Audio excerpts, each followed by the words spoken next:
Okay, so now we've done that initial round of conversation. We've gone through the sort of tried and true list of prompts of the animation techniques, but now we want to have some subsequent conversation and unpack. So it's going to be another circular process. So after concluding the animation questions, release the actors from the scene and allow them to just shake it out of their bodies. But keep them on stage for this further unpacking conversation. Now this conversation should not consist of you picking out and underlining what you think the most important learning outcome should be, but rather simply, as neutrally as possible, sharing observations, sharing what you noticed in the scene itself and in the responses to the animation questions, and then listening the actor and interveners' responses to what you've just noticed. So in the spirit of the pedagogy of the oppressed, in which the joker is not a leader or a teacher in a conventional sense, it can be helpful to be guided by something called conversation theory, developed by an educational psychologist and cybernetician named Gordon Pask. Let's take a look at conversation theory.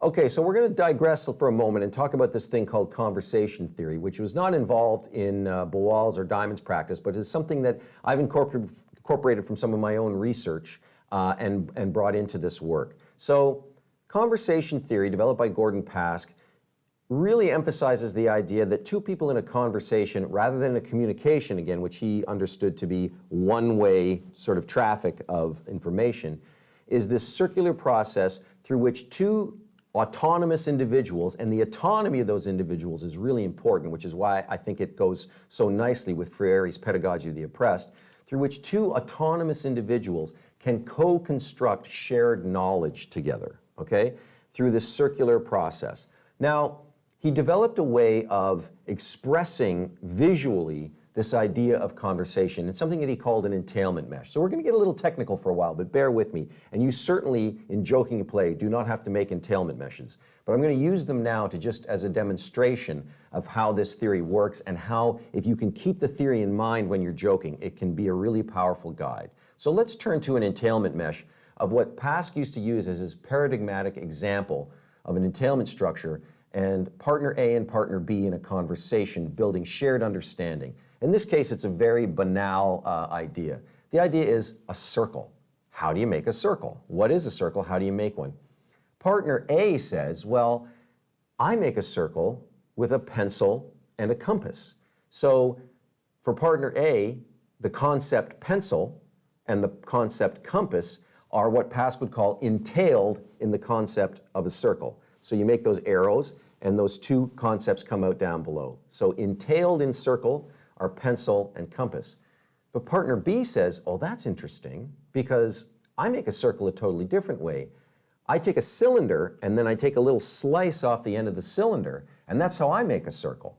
So for partner B, circle has totally different entailments. It has the entailments cylinder and slice. But now, because we're in a conversation with each other, now I've got my original entailments, and I can add the entailments I've learned from you to my understanding of circle. So now I've got an expanded conceptual repertoire of circle, and you've done the same. We can also agree to disagree and not take those, but we can build these larger entailment structures, so we're building understanding together. So now this is an entailment structure with agreement where both partner A and partner B have expanded their understanding, their conceptual repertoire of what might be entailed in the notion circle, in the concept of circle. So there are two fundamental moves that one can make when dealing with entailment meshes. And this is further developed by a student and later colleague of Pask's named Bernard Scott. And he called this embedding and unzipping. So you can see that the topics, the concepts are arranged hierarchical. So say we started with table. So table is the concept. So I unzip the concept table, and inside it are the entailments, 4 legs and a flat surface. So I unzip table to pull out 4 legs and a flat surface. Those are entailments entailed in the concept table.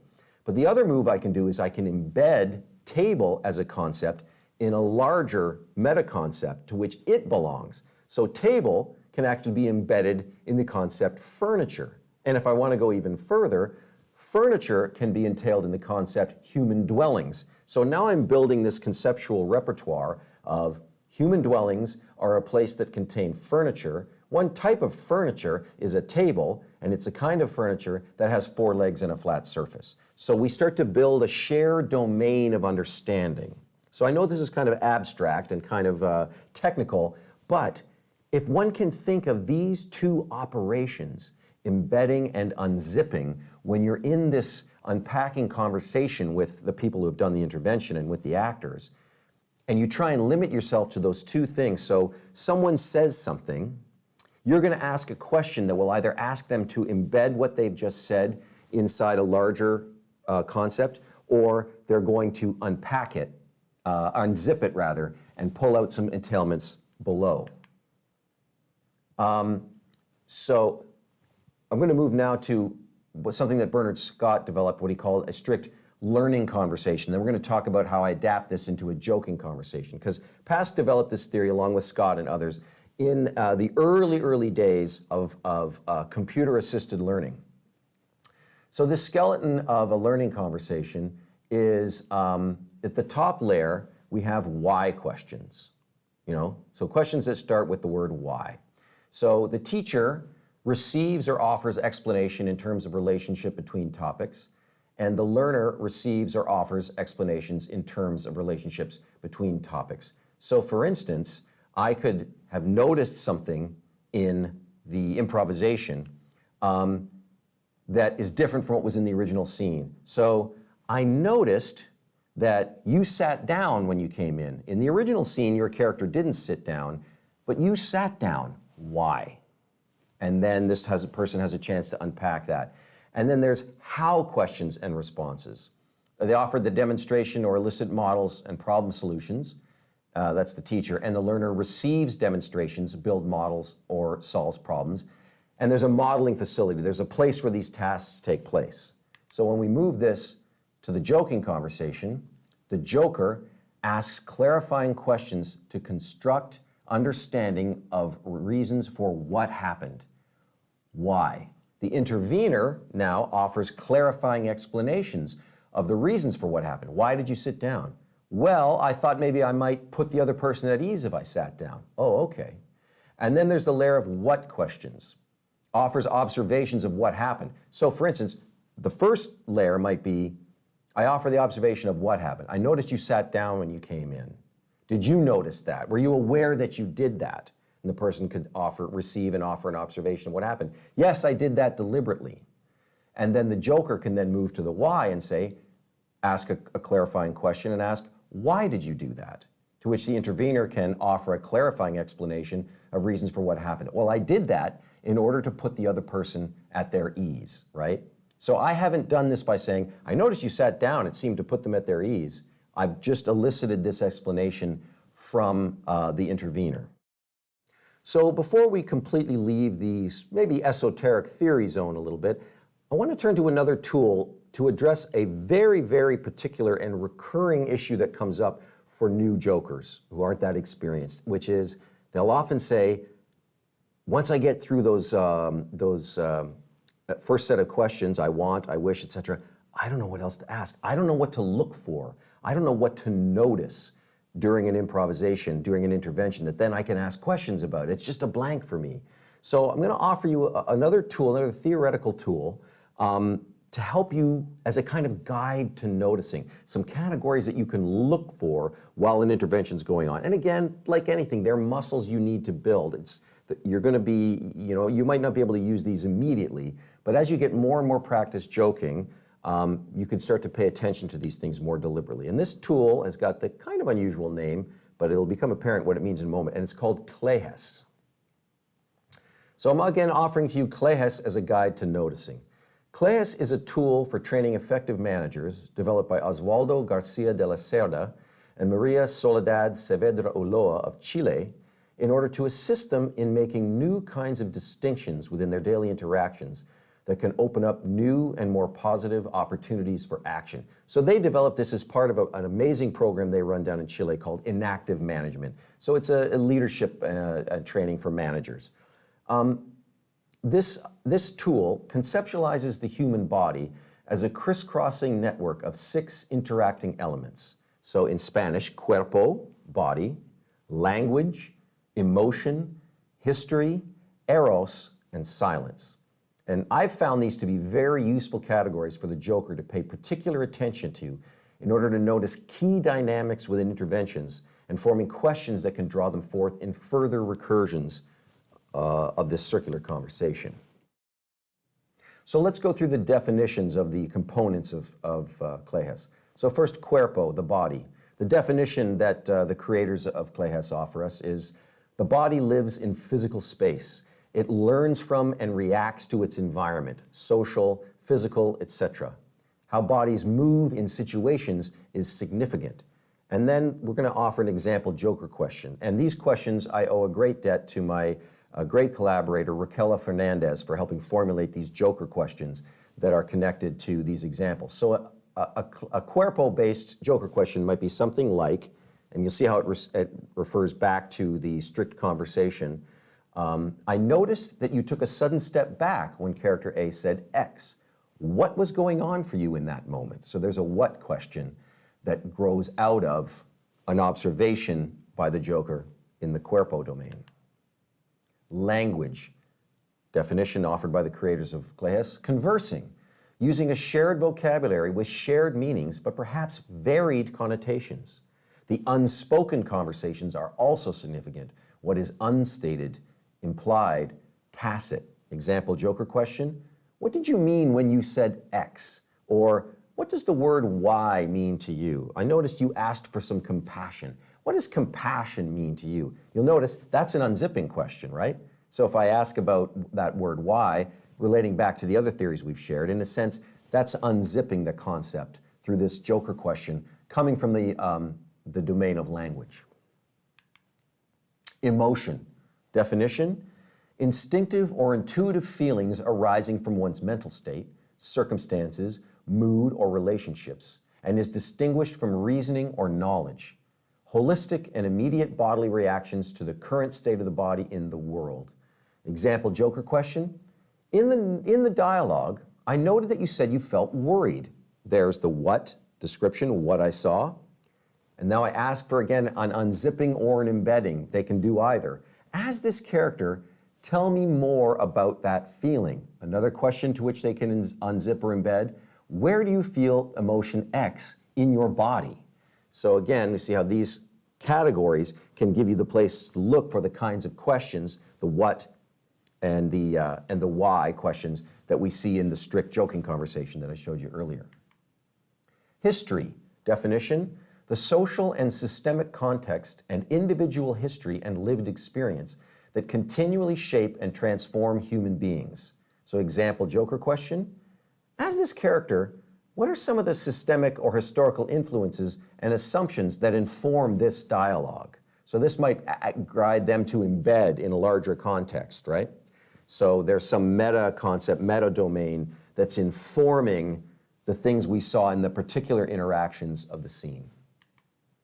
Now here's eros. This one throws people a loop when they first hear about it because, of course, we connect that term with the erotic, but the definition is something a little different than that. It impels us to encounter and to create spaces for care and intimacy with others. It is in eros that we cultivate the desire to preserve or repair relations. So in this case, we're not talking about physical desire, we're talking about care and intimacy and the desire to preserve and repair relations. So an example joker question grounded in this category, as this character, how do you feel about the other character and their needs? And then finally, the last category, silence. The definition, silence holds meaning. If body and speech give a place and a thickness to existence, silence has the conspicuous power to cancel it and eliminate it. So an example joking question, as this character, I noticed that you didn't respond to X. Why did you choose to ignore this? And I think you'll see some moments in our example scenarios where sometimes a character doesn't do something, and that speaks as loudly as the character doing something, and that the intervener actually, that's the place where they want to intervene and make a difference. And then it's time to conclude the whole conversation. So when you feel you've gone as far as you can in the conversation without lapsing into leading questions, hypothesizing and speculating, wrap up the conversation. So you've kind of used your conversation theory, you've used your strict conversation guide, and a joking conversation guide, and you've used class as much as you can, and now you're running out of gas. That's just fine. You do not have to name every single thing that took place. Everyone in the audience has got their own brain going on their own learning journey, and they're processing everything they've seen as well. We're just helping highlight and bring forward a few things. That's fine. And also you need to manage time. You want to get as many different interveners on the stage as possible because you want the maximum amount of learning. So that's when you can start to wrap up the conversation. Always conclude by asking each participant, after you've done all the questions, this is the last question you ask them. Do you have anything else you'd like to say about this experience? And when you ask that, resist the temptation to comment further when you hear their answers. They might say something, you go, oh, I want to ask another question about that. But this is done in order to give the participants the last word, not the joker. The participants must have the last word, particularly if they fear they've been misunderstood, if they fear that something they did wasn't clear enough, they feel like they made a mistake they want to mention. They need this uninterrupted, uncommented upon opportunity to do that, to close out their experience in a nice, clean, and comfortable and safe way. And always the intervener has the last word. So I would ask both the actors, anything else you want to say? The actor who's been in the play from the beginning says theirs. And then lastly, the person who has taken the biggest risk, come on stage and made the intervention, they're going to have the last word. So now, let's take a look at a lot of those things in action in some joking. Always begin with this question. Are you, as the character, getting what you want? Slowly. Slowly, okay, and what is that?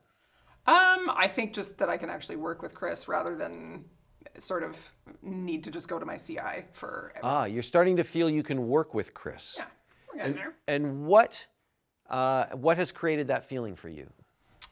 I think just like a little bit more eye contact and Chris sort of being like, okay, like maybe there are some things that you can do rather than just seeing me as an imposition. Okay, so you mentioned validation. Yeah. So there is some kind of validation coming rather than simply here's what you can't do. You're saying, and again, please interject if I'm paraphrasing this incorrectly, but what you're saying is that you feel that some of the things you can do have actually been recognized. Yeah, I mean, I felt like Chris did nod her head at one point and was like, okay, like maybe there is something that you can do. Mm-hmm. And having seen the scene before where there's just sort of very much, it seems like Chris just sort of thinks that there's really nothing we can do, like we being the students. Maybe Chris is like, oh, okay, there is like maybe something that you can do. Okay, and that's led you to now think that perhaps we can work together as the day moves on. Yeah. So hopefully you notice that the initial question is something that I will always ask, which is, are you getting what you want? If the person says yes, I would ask, what is that? If they say no, I would ask, why not? And you said slowly, and so I think I asked what you were getting. Did I ask what it was? Yeah, I think it was just that sort of Chris had sort of looked me more in the eye and sort of given me like a more of a casual nod as opposed to I think actually, what is that you're getting? Right. What I still asked, what is it you're getting and it's coming slowly. Yeah. And it seems to be that thing that's coming slowly is some validation and some recognition that you do have some skills. You're not simply a liability and an impediment. So, Chris, you seem to say something similar when I heard you say, maybe she can be useful later. And you said, maybe we can work together later. And you said, maybe she can be useful later. So what's giving you that sense that she could be useful later?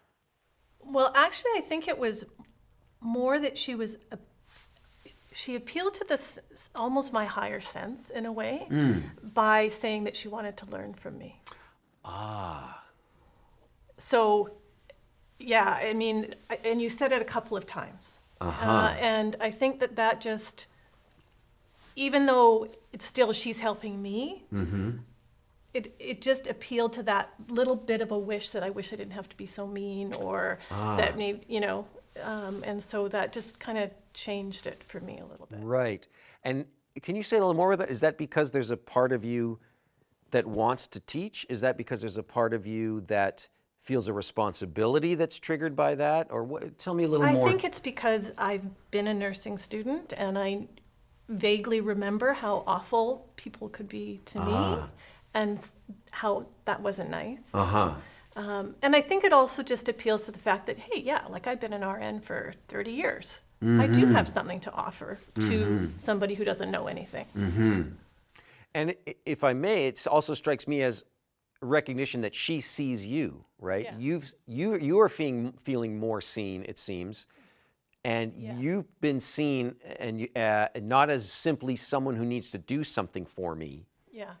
even though it is still about learning, but as someone who has a kind of value, Yeah. right? So there's more of a recognition here than there is in the previous version, and we'll bring up our original version of this character in a moment.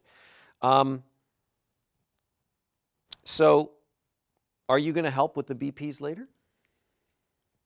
Maybe. Maybe. Okay.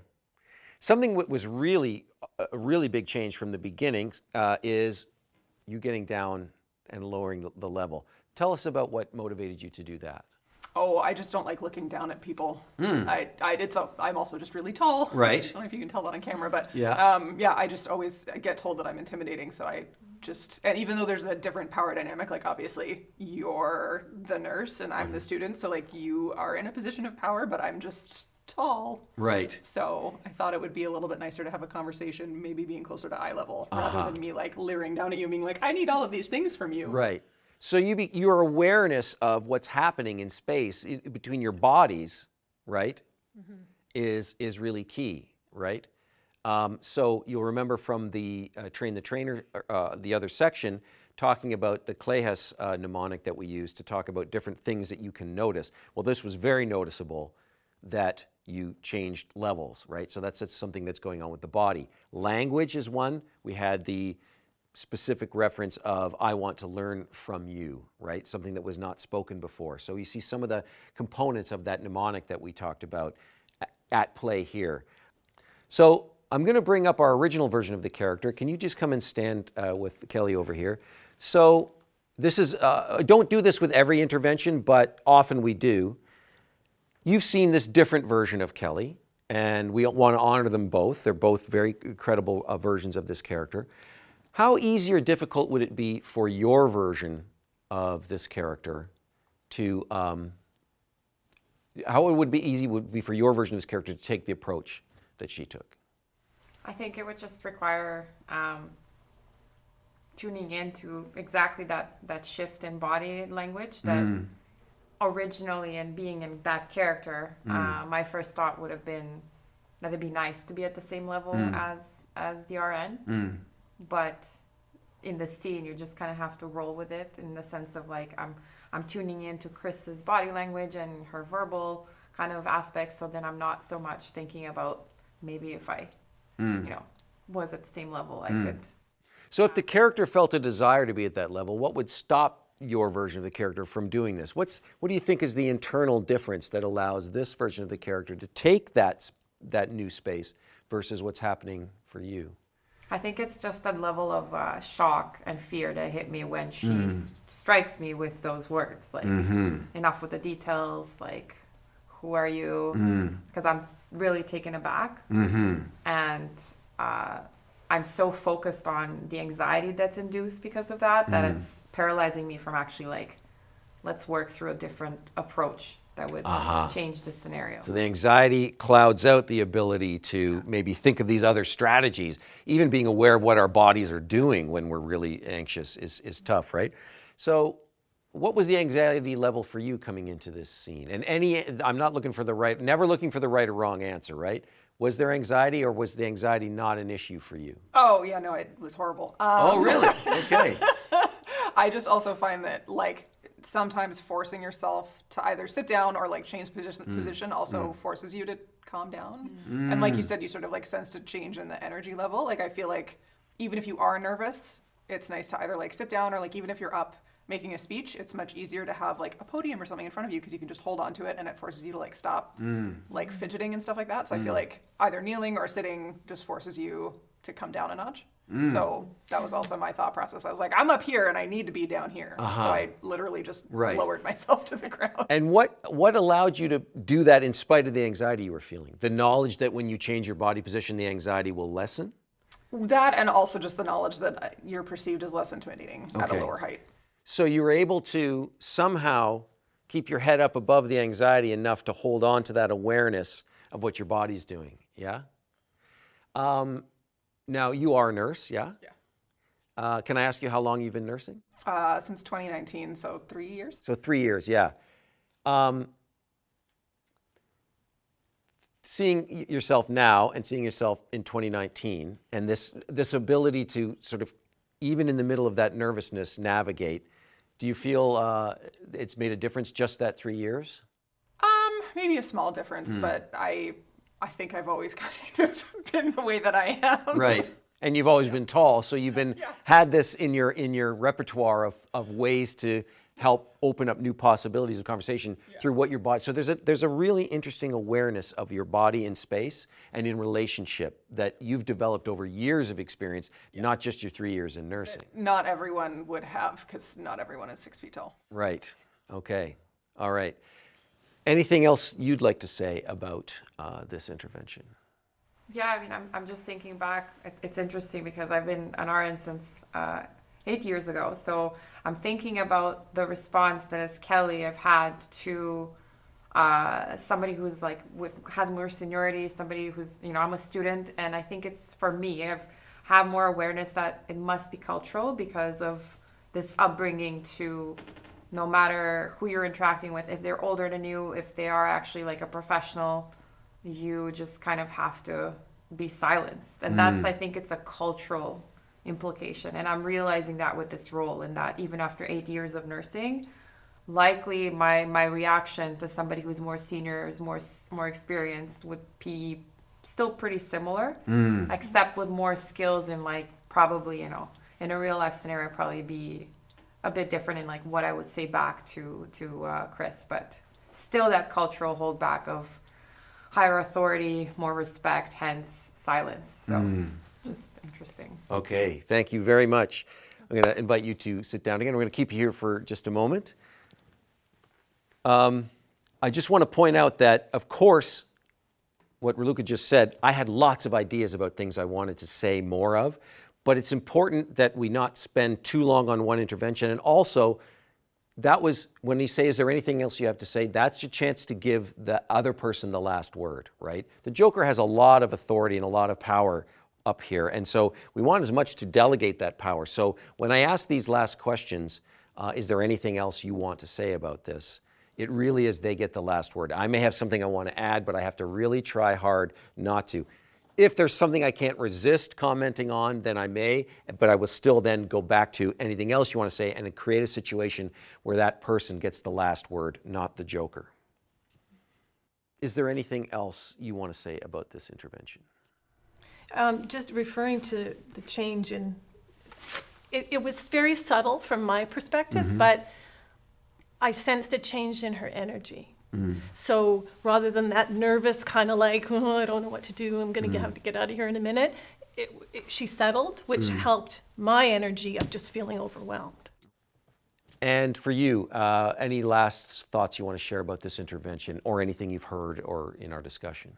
Yeah, I mean, I feel like we made some progress, and everything being at a maybe instead of a definite no was sort of better than it was, but I feel like there's still some things that weren't like resolved at the end of our discussion. So maybe we can figure it out later. Okay. Thank you so much. And thanks to our actors and to our intervener. So as you can see, we did not solve every issue. We uncovered more complexity, but a few things were named that would not have been named without this intervention.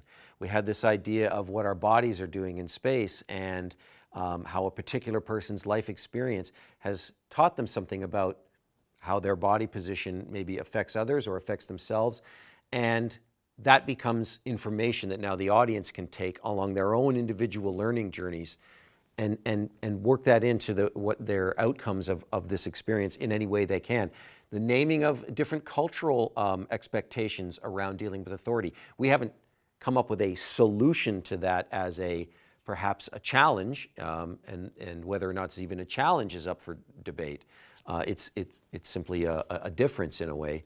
But we're not going to try and necessarily solve that right now. Those are now things that have been named, greater complexity, that now as the audience continues to move through, and all of us move through this conversation that's enabled through form theater, we're going to continue to evolve those things that we, as far as we can, within the amount of time we have. And it's okay if we send some people on their way thinking about new things about this topic and considering new complexities. We haven't necessarily solved everything about it, but we're interested in the real rich, complex, and sometimes messy life experience that brings us a little bit further or a little deeper in our conversation about these topics. So as explained earlier, often when we're just doing this work with a group of nursing students, a class full of nursing students, the only character that's allowed to be replaced is the character of Kelly, because that's the only character that the students will have the lived experience to be able to bring the necessary knowledge base to replace that character. And we don't want to create a situation where the students are basically going to create a magical version of the nurse they wish they could encounter. That's really not going to help them build the skills and develop strategies for dealing with these kinds of situations. However, sometimes we do this work in mixed groups where we do have some experienced nurses also in the audience. And that gives us a time to explore some of the things that have already come up in our other interventions, where our actor playing Chris has said, as the character, I'm aware I'm behaving badly, and I'm aware that I don't want to behave this way, but somehow this situation has got me behaving this way. So there may be people in the audience who know they've had moments where they've been less than their best, and want to explore how they can not magically put aside the real strains and stresses of being a nurse and what it means to suddenly have a student that you're responsible for in a way that you didn't anticipate, but not lapse into behaviors that we don't want to see and that the people themselves don't actually want to be performing. So this gives us an opportunity to do that. So we're going to do this scene again and take another intervention. This time we'll have an intervention to replace Chris's character. And this will also give us another chance to model the facilitation, and you'll recognize some similar things that I'll continue to try and point out along the way. So I'm going to step out. The scene will begin. I'll step back in, as is customary, for the Joker to be present with the actors in the scene, and we'll take our next intervention. Standing by, and action.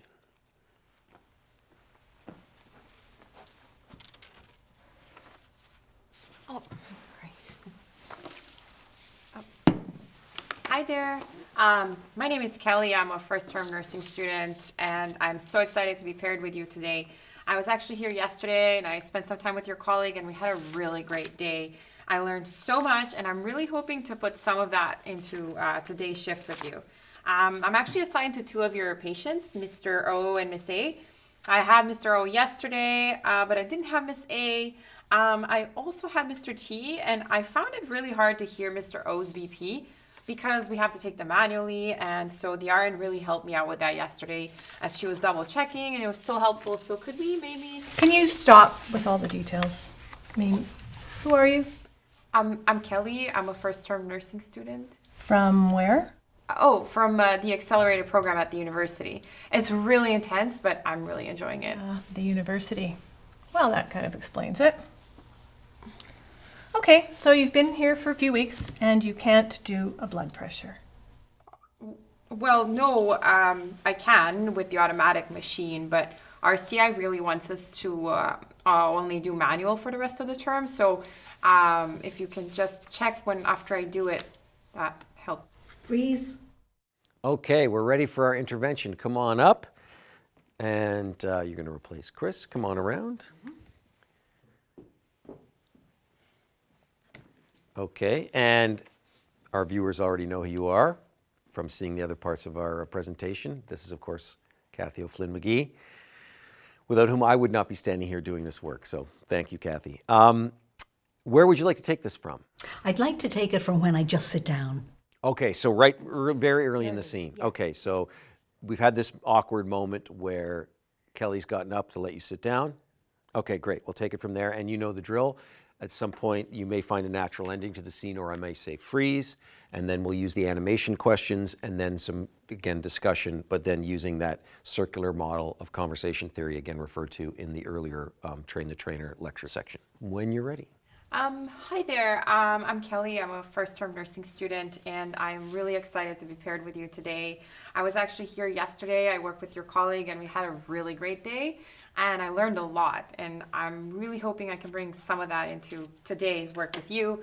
I'm actually assigned to two of your patients, Mr. O and Miss A. I had Mr. O yesterday, but I didn't have Miss A. And I had Mr. T, but I found it a bit hard to hear Mr. O's blood pressure. We have to take them manually. It's just, so the RN really helped me with that yesterday, and just double checking really. So it's really helpful. Could we maybe do the same as yesterday? Could we just hold on for a second? That's a lot of information you're giving me. Just remind me, you're... I'm Kelly, the first term nursing student. Okay, and where are you from? I'm actually from the accelerated program at the university. It's very intense, but I think I'm doing really good and I'm enjoying it. So you can't really take a blood pressure? Oh no, I can. It's just with the automatic machine I can, but our clinical instructor actually wants us to only do manual for the rest of the rotation, and so I would have to take it, and then if you could just double check and make sure I did it right. Well, you probably know from being here yesterday, this unit is a very busy unit. There's a lot going on. We're almost always missing a staff nurse, so we're short, so we're taking extra patients. So for me to check, because everybody seems on this unit to almost have hypertension, so there are a lot of blood pressures. You know that from yesterday. Yeah. But I can see why you're asking me, because you need to build that confidence, right? I can also see why your CI is asking you to do the manuals, because we use automatics all the time, but you have to be able to have the skill of using a manual if you're in community, whatever. So what about if you practice your blood pressures on patients, but then you do a check with the automatic right after? Have you tried that? No, that's actually a really good idea. And then maybe if I did that, if I ran into anything that's challenging, could I potentially come back to you? Yeah, in fact, I'd encourage you, if they seem to be aligning, that's great. You know that you're the same more or less with the automatic. But if not, if there's any kind of big discrepancy that you're worried about, absolutely, either come to me or come to your CI. But just keep in mind that this is a super busy unit. There's a lot going on for all of us, both within and outside. And so as much as possible, let's try and streamline our time together. Okay. Okay? Sounds good. Okay. Freeze. Good. So frozen in this moment as a character. I'm going to ask you to complete a sentence that begins with the phrase, I want. Kelly. I want to make this as easy as possible for everybody. I want to make this as easy as possible for everybody. I want, Chris. I want to support Kelly, but I also want her to be aware of the challenges on the unit. I want to support Kelly, but I also want her to be aware of the challenges on the unit. Okay, now a wish. You can wave a magic wand, change anything in the universe that would impact this moment. Kelly, I wish. I wish this unit wasn't busy so I could have more of Chris's time. I wish this unit wasn't busy so I could have more of Chris's time. Chris, I wish. I wish that Kelly was a preceptor student and way ahead in her program. I wish Kelly was a preceptor student and way ahead in her program. And now for the secret thought. Again, really specific, something that is true for you, but that you would not say out loud in front of this other character under any circumstances. But it's true for you. Commit to it. Don't change it when you hear what the other person has said, okay? And secret thought first, Kelly. I wonder why my university has this reputation. I wonder why my university has this reputation. And Chris, secret thought. I have so much going on in my head. I'm trying to get all of this organized. I have all sorts of stuff happening at home. I had a fall on the way into the unit this morning, and I just can't tell Kelly any of that because I need to stay professional. Okay, so I've got lots going on here. At home, I had a fall on my way in, and I can't tell Kelly any of that because I need to remain professional. Yeah. Okay, great. So we release them from the characters at this moment, give them a round of applause, but we're going to keep Kathy, here for now, the bit of the debriefing. So again, starting with the standard question, Kathy, you came here to make this intervention. Are you, as this character, getting what you want? Well, to a good degree, I am, because what I wanted was not solely to get rid of Kelly. I really wanted for Kelly to see the benefit of doing the check with the automatic SFIG. So that she doesn't need an individual every time she does a blood pressure. She's going to be doing a lot of blood pressure. Okay. So to a degree I did, Right. because she seemed very open to that. Okay.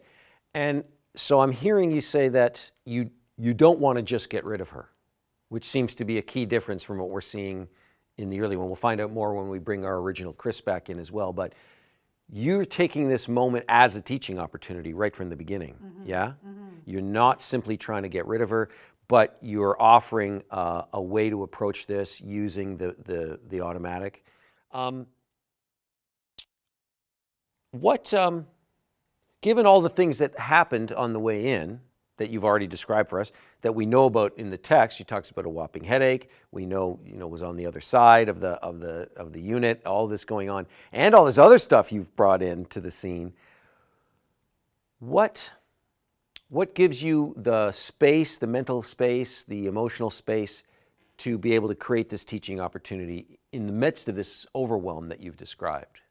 I think the overwhelm you learn as a nurse over time, right? I'm a really experienced nurse. I've been doing it for a long time. You learn over time that you need to compartmentalize. And so there are certain things I can compartmentalize and other things that I can't. So I can't really shift this idea that the unit is so busy and it's so acute and there's so much going on and there's so many blood pressures to take. But is there something that would support Kelly to feel safe? Because I'm kind of thinking about the safety of the patient if she isn't able to do a blood pressure accurately. And so I'm sort of driven by that. And so the other things that have happened in my personal life, having a fall and various other things, I just have to put them away and say, I'm packing them up, I'll return to them at the end of shift. So it sounds to me as if this isn't just about being kind and supportive to Kelly, it's actually a patient safety issue right from the beginning. Absolutely. So you're able to connect the dots from here to there, that, via Kelly comes patient safety or lack thereof. Yeah. And that's able to get through the fog of how busy you are, how overwhelmed you are, you haven't had your coffee, etc. Yeah. Okay. Very different experience for you, yeah. Can you say a little bit about how you experienced this version of the character?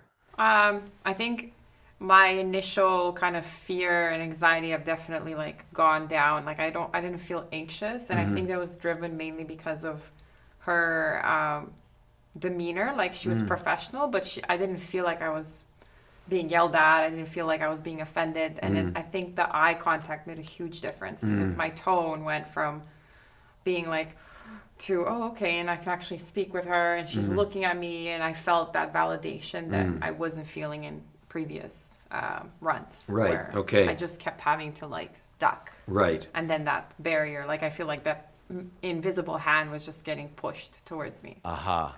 So again, going back to the Clayhurst mnemonic from the earlier lecture portion of this, what is the body doing? So eye contact. We didn't get the shift in body position, but that we're making contact with each other creates a different sense. And of course, the element of care, right? There's this element of care present that seemed, at least from what you've said so far, more about the patients necessarily than about Kelly. But maybe there's a kind of care for Kelly, but there's certainly care for the patient. And I would also say the category of history. You mentioned how long you've been a nurse, your experience, and your sense of priorities that come out of that as well, right? That with all your experience, you recognize the importance of sorting this out, not to do some favor for the nursing student, but to keep this place running the way it needs to, and to keep the patient safe, first and foremost. You also gave a lot of background, a lot of information. You took the time to say, we're busy, we've got this going on and that's going. What motivated you to do that, to spend that whole time before you introduced the idea of using the automatic, using the SFIG? You gave a kind of State of the Union address of what's going on on the unit. What led you to do that? Well, I think students aren't always aware, especially in their first term, of the context in which nursing care is happening. And especially in terms of our interactions together, I think some of those contextual features are what are driving the kind of behaviour that we engage in. And so I thought it was really important for her to know that, so that she would maybe be on the same side. We want a solution, but we don't want a solution that takes me checking after her all the time. And so I really wanted her to know the context, to know that's probably why I can't always be checking, but when it's really necessary, I would definitely do that. Or I might have gone on to suggest that her CI could also, she could come to either one of us. It wouldn't have to be just me. Right. Yeah. And how did you feel receiving all of that information? I think I just really appreciated. I found that it was important to know the context, because I feel like knowing that pulled me away from being so fixated on I need to get this blood pressure right, like that sole skill, like that was the only thing that I was thinking about. Whereas now, kind of pushing that aside and knowing why the unit is the way it is, and understanding that from her perspective made me feel more in tune with her, and then essentially finding that common ground that we're both here for the same reason, and we're not. It's not about you getting the blood pressure, the manual blood pressure check, but it's about making sure that however it's done, so that the patient outcome is safe. Right. So this notion of common ground is interesting to me, that we go from you need to do something for me. No, you need to do something for me. It's we need to do something together for these patients under a certain set of circumstances that we share. So this common ground comes from this. And the thing that brings you together, that connects you, is this care for patient safety, right? I mean, you expressed somewhere along in our rehearsals and everything that this fear that if something goes wrong with a patient, that's going to be cataclysmic on all kinds of levels.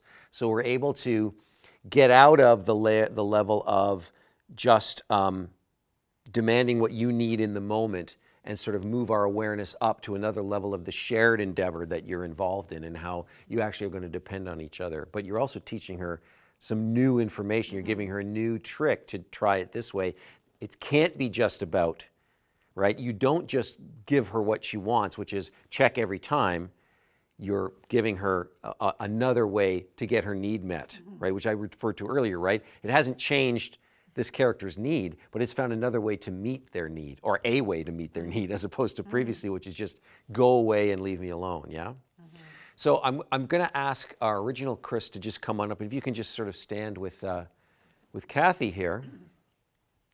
I think we've got room. No, you can. Thank you, just slide over a bit. So tell us, Chris, how easy or difficult would it be for your version of the character to take the approach that this version did? I think it would take my character a little longer to get there. I think I still would have needed some space away to organize myself, and then think, okay, I've got this student, she needs blood pressures checked, how could that happen, right? Like, I don't know if in my own character's mind, whether I could have got there that quickly. And why is that? I think just thinking about how I've come into the morning, not having been here, patients I don't know, like until I can get my own ducks in a row, I can't bring somebody else to get our ducks in a row together. Right. Right? Right, yeah. Yeah.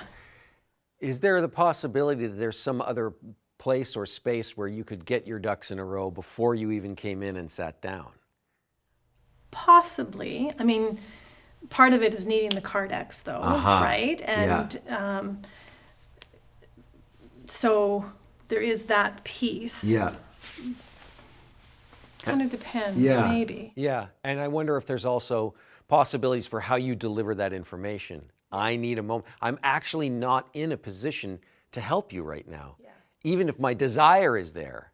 So to being able to ask for what you need, and we mentioned earlier, a sense of professionalism that you both mentioned was kind of an impediment to saying, I'm actually not even ready for you right now, right? So you both felt this. So what is that sense of professionalism that might prevent either version of this character from really just saying what they need? Like, I want to help you, I actually just need this moment, and delivering it in a way that's not as hurtful or not as, potentially damaging to this relationship. What's preventing it? Is that what Yeah, or anything you could add about this sense of professionalism, that it's unprofessional to admit to a certain degree of overwhelm and that you need some space. I don't know. I think some of it's just how we set up ourselves as professionals and nurses, and the expectations, and perhaps the expectations from the system in terms of what we need to be able to accomplish and how we need to get at it so quickly. And there isn't a lot of nurturing perhaps in the system or support or resources to say, hey, what kind of a day you're having, or hey everybody, let's huddle together in the morning and let's just all talk about how this day might go so we can support each other. Like at one time in my career I had that, but that's gone a long time without that kind of thing being the norm. I see. Yeah. Kathy, anything you want to add to that? I think I would add that professionalism can look very different. And so I think in light of your question, I think I could say to Kelly something along the lines of letting her know that in order to practice safely this morning, I need to have this time to kind of get to know my patients a little bit on paper, to look at their history, etc. And so I think it could be framed in a way that would also be a bit of a teaching moment. And still be quite professional. Yeah, and I think a sort of a principle that we're often driven by is like, why are we doing certain things in nursing or in nursing education? Are we doing them for the benefit of ourselves? Are we doing them for the benefit of the student or the patient? Well, it's always about intention for the benefit of the other. And so if that's going to help Kelly to know what you need to do when you've just been on another unit, don't know the patients, that can be a helpful thing. And the patient is Always. the end of the line, right? Always, yeah. So there's something about coming together around this higher principle that's not about whether you've had your coffee or what you should or shouldn't know at this point, or whether your university program is a good one or isn't. There's another principle that we can get to. We sort of raise our awareness up above that to a principle that brings us all together, and we're able to communicate with each other in a different way. Great. Anything else you want to say about this? No, I was just thinking that, it is about, and I think we all do know that it's about delivering the best care in the best way that we can. And it's just so easy for that to get fragmented and pulled apart when we don't come together, right?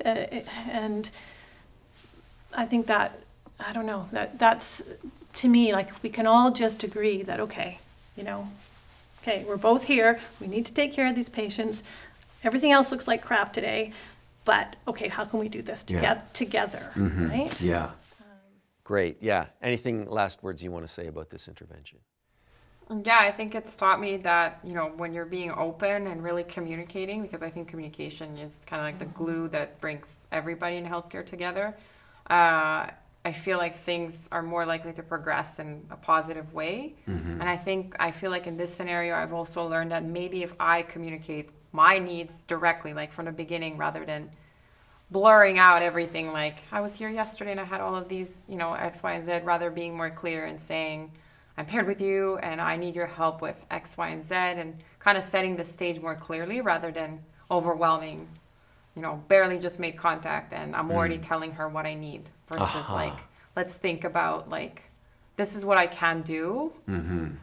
This is where I would need help, and where could we work, like how could we work this out? So I think it's the communication piece in this specific scene has shifted kind of like my perspective on what a student should be saying on first interaction.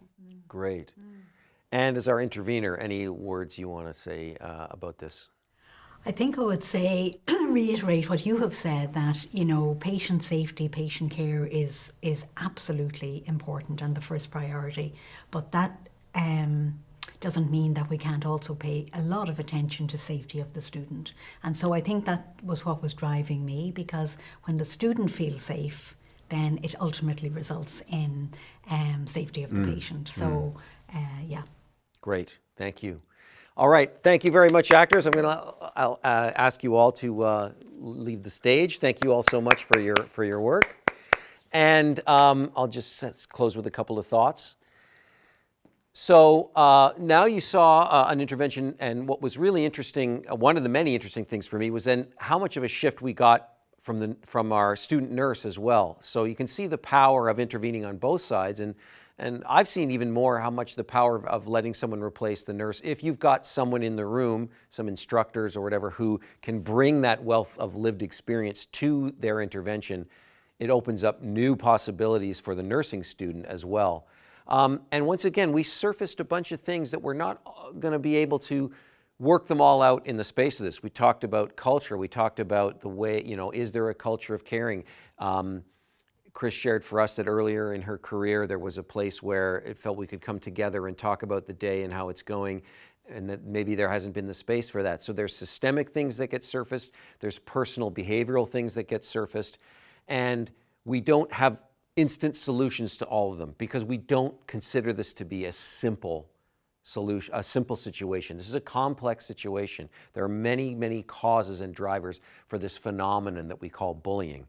But hopefully through this conversation, we've awakened and mobilized the lived experience of everyone who's here in the room together to do forum, and in this case, a very small group of people, but often much bigger than this, to have a conversation where we're going to walk out maybe with some new strategies to try. So we've hopefully got that, some very concrete new ideas for things that we might try and approach. Some of them were summed up by Kelly at the end here about not bombarding, but finding another way to state their needs. We've seen Kathy model for us getting on the same page in terms of context. So there are some concrete takeaways, and there's also a bunch more stuff that's there for us to continue to talk about and reflect upon the larger culture of nursing, the larger systemic structure of nursing that we can continue to look at and explore in ways that maybe can't be dealt with in a single interpersonal intervention, but might lead to deeper conversations across the nursing community about other ways that context and system are generating bullying as well. And it's not just a matter of bad actors. It's not just a matter of a few bad apples. There are systemic issues that can be addressed that can help people and put everyone on every side of this equation in a better place to perform at their best, to bring their best selves to work, and for us to reduce instances of this phenomenon that we call bullying. I hope this has been super helpful to you. There is, of course, a second scenario, which we haven't done today, where Kelly does go on and have an interaction with her CI, which has its own set of problems. But we've modeled for you the different techniques, starting with the round-the-table discussion, going through the given circumstances, arriving at intentions that have a cap that are very, very specific. When all else fails, remember you want to be a thermostat and not a radiator, and that also refers back to things that are discussed in the lecture part of this Train the Trainer. And then we saw these two rehearsal techniques. We saw the stop and listen rehearsal, and we saw the analytic rehearsal of emotion. You saw the results of those. You don't have to have been a professional director for years to be able to just throw those things, as long as you use your imagination for those analytic emotion rehearsals. But we hope that with these tools, you'll be encouraged to take the step to try this work with your colleagues, with your students, and to make space for the kind of courageous conversations that hopefully this work can make possible. Thanks very much for watching.